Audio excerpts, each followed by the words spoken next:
Divine Victory Ministries is involved in the community, many different ways. Currently, we're, praise God, this has been a desire of me and Vicky's heart since we started Divine Victory Ministries 7 years ago to have a food bank, and we're still working on that. But at the moment, God has blessed us to be a food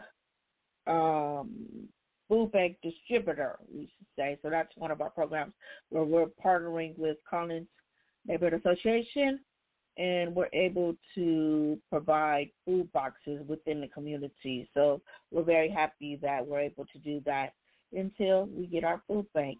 Okay? But that's close enough to it right now, so we're happy about that.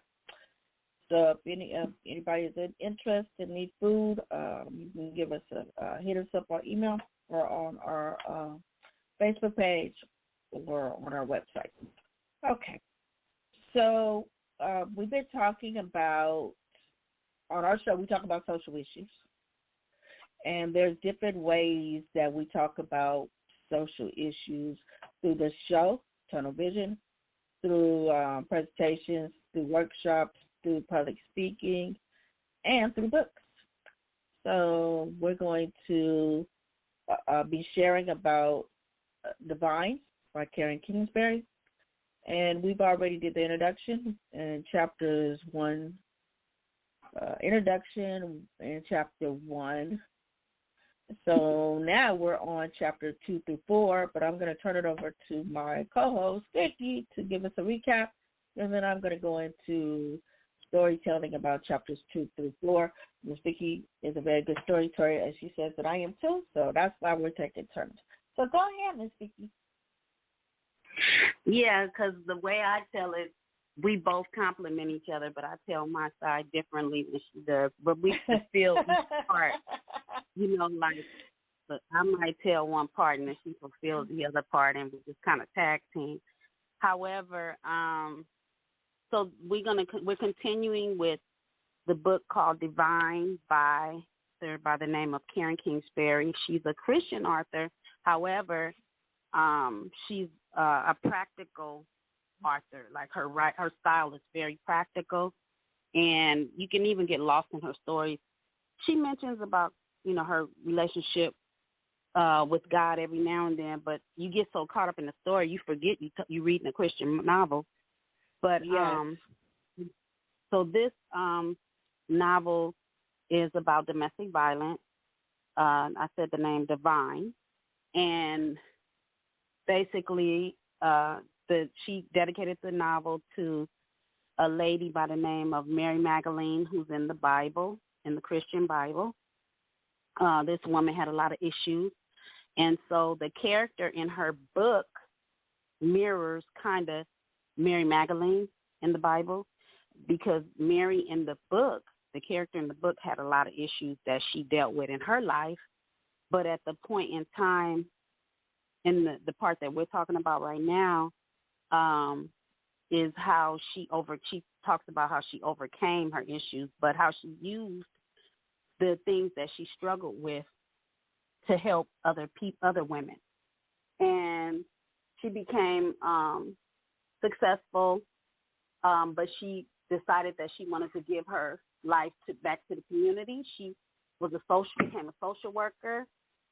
She has a doctor's degree, and not to go into detail because I want us to move on into the story, but she, I say she had 5 shelters. She had 5 women's shelters, domestic violence shelters, and she also raised money in the community for different programs, one being an abstinence program, abstinence for the teens.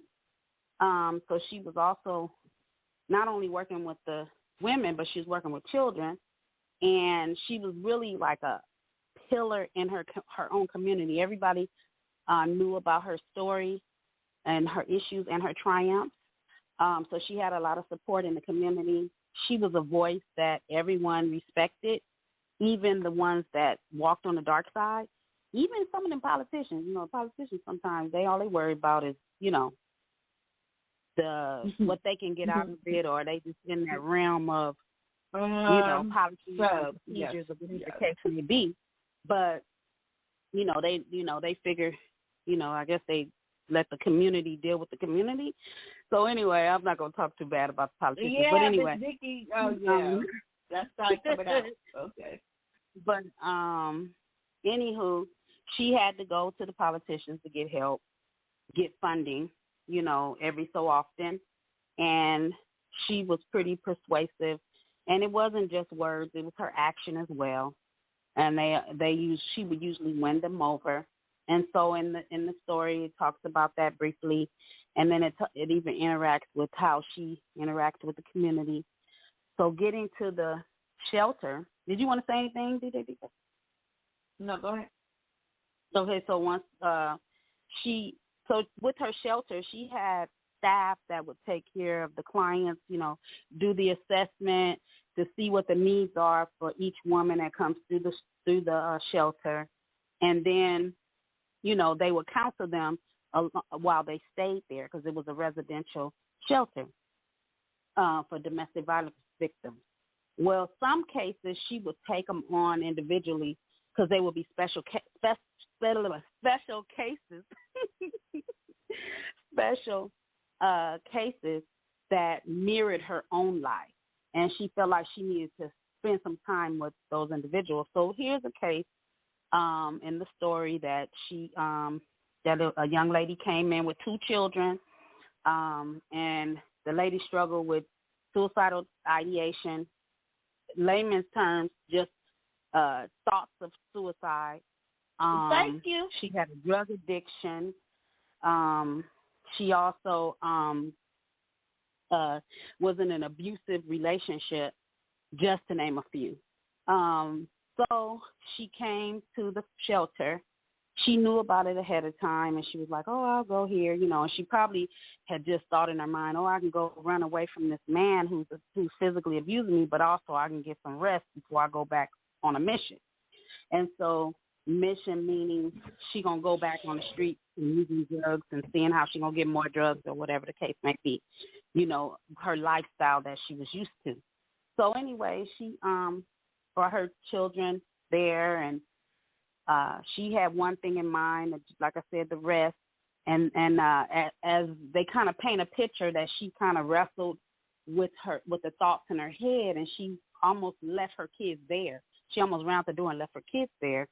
But the staff was very sensitive and knew how to deal with similar cases, so they ended up getting her not to leave. They convinced her not to leave. Well, while she was still yet toiling and fighting with these voices and wrestling with these voices, telling her, how she can go get some more drugs, and all she got to do is this and that and the other.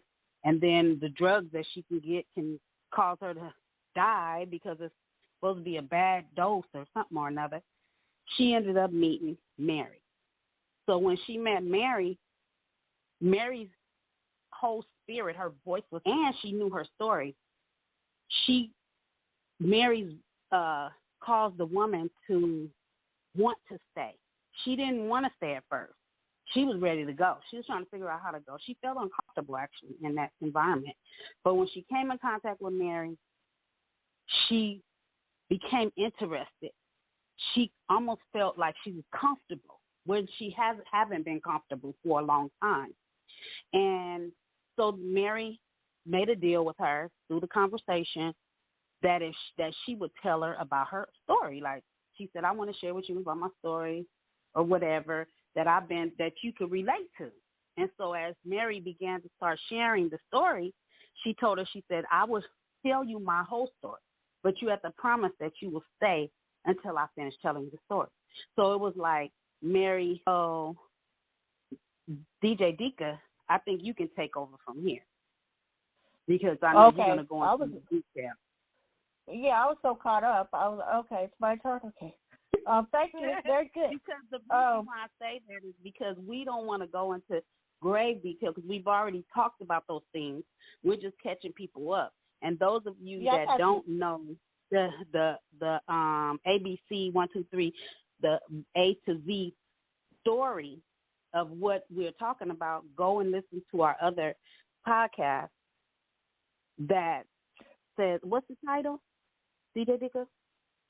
From pen to paper, from pen to paper, and you can hear the intro, and it'll give you all the detail, all the way to the point of what we're talking about. It gives you more information about what was going on up to that point. However, DJ Dika going to take you on a trip right now.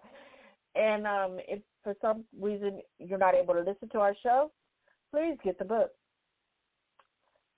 Yeah, she has definitely changed my life. I started reading her one book, and it wasn't even divine. It was one of her books called Ocean Apart, and I was reading it in the hospital, and I've been reading her books ever since. And she has many, many different books about different subject matters, which I like. But anyway, let's go stick to divine. So, as Miss Vicky was saying, she told her to make a promise that she had to stay to listen to her story, and we all know sometimes, let me say sometimes, when we may go to counseling, psychiatrists, psychologists, you know, you're not just sitting there in one session and then you got to come back for many more. So Mary was not going to tell her story in one session.